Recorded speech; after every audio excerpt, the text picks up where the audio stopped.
زکریا 13واں باب۔ اس روز گناہ اور ناپاکی دھونے کو داؤد کے گھرانے اور یروشلم کے باشندوں کے لیے ایک سونا پھوٹ نکلے گا، اور رب الفاظ فرماتا ہے، میں اسی روز ملک سے بتوں کا نام مٹا دوں گا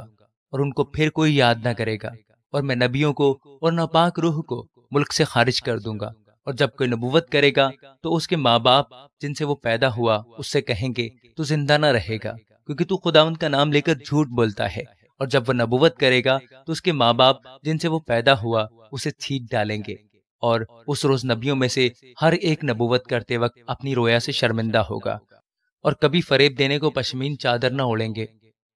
بلکہ ہر ایک کہے گا کہ میں نبی نہیں، کسان ہوں، کیونکہ میں لڑکپن ہی سے غلام رہا ہوں۔ اور جب کوئی اس سے پوچھے گا کہ تیری چھاتی پر یہ زخم کیسے ہیں، تو وہ جواب دے گا، یہ وہ زخم ہے جو میرے دوستوں کے گھر میں لگے۔